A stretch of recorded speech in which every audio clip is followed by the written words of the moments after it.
पहले प्रदेश का सियासी पारा हाई चल रहा है। इस बीच रालोद मुखिया और केंद्रीय मंत्री जयंत चौधरी के सांसद डॉक्टर राजकुमार सांगवान की योगी के अफसर नहीं सुनते।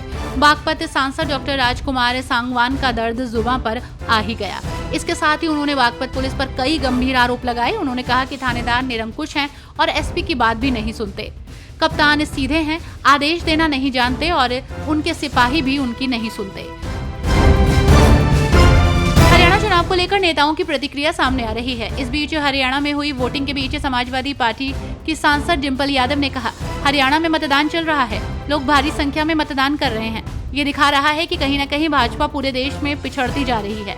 सपा सांसद डिंपल यादव का ये बयान बीजेपी की टेंशन बढ़ा सकता है।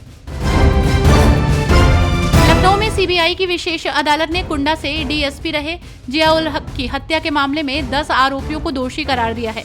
इस मामले में शुक्रवार को स्पेशल कोर्ट में सुनवाई करते हुए फैसला सुनाया गया। आरोप है कि पुलिस पार्टी के गांव में पहुंचने के बाद मृतक नन्हे यादव के परिवार वाले और उनके समर्थक और भड़क गए, जिसके बाद उन्होंने पुलिस के ऊपर लाठी डंडों और अन्य हथियारों से हमला कर दिया। इस दौरान भीड़ ने कुंडा सीओ जियाउल हक की हत्या कर दी। कोर्ट अब इस मामले पर सभी दोषियों को 9 अक्टूबर को सजा सुनाएगी। अमेठी में शिक्षक, उसकी पत्नी और बच्चों का रायबरेली में अंतिम संस्कार कर दिया गया है। ऐसे में गोलाघाट में हुए अंतिम संस्कार में कई नेता शामिल हुए। पूर्व मंत्री स्वामी प्रसाद मौर्य भी अंतिम संस्कार में शामिल हुए।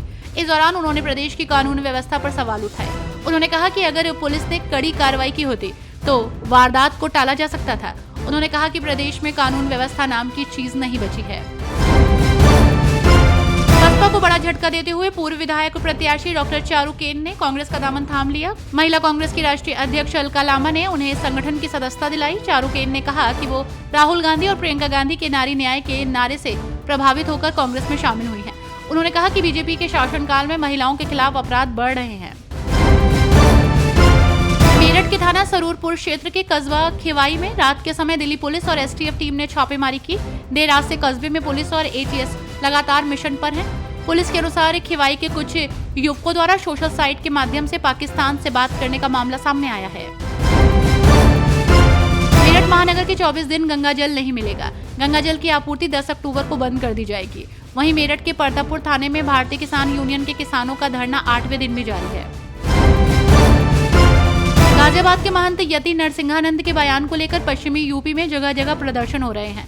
योगी सरकार ने पश्चिमी यूपी में हाई अलर्ट जारी कर दिया है। अभी तक विपक्ष के नेता और मुस्लिम संगठन इसका विरोध कर रहे थे, लेकिन अब आरएसएस ने भी डासना के महंत यति नरसिंहानंद के बयान को देश को तोड़ने वाला बताते हुए योगी सरकार से इस पर कार्रवाई करने की मांग की है। स्वच्छता ही सेवा अभियान के तहत खान मंत्रालय के भारतीय भूवैज्ञानिक सर्वेक्षण की ओर से आज सलखन जीवाश्म उद्यान में विशेष अभियान चलाया गया। भूवैज्ञानिकों की टीम ने पार्क में सफाई की। इस दौरान जियोलॉजिकल सैंपल की प्रदर्शनी भी लगाई गई। प्रदर्शनी के जरिए सोनभद्र में पाए जाने वाले खनिज पदार्थों अयस्कों के बारे में जानकारी दी गई। सलखन के जीवाश्म की महत्ता भी बताई। उत्तर प्रदेश के नगीना से सांसद चंद्रशेखर आजाद ने कानून व्यवस्था की स्थिति के खिलाफ हरिद्वार में धरना प्रदर्शन किया।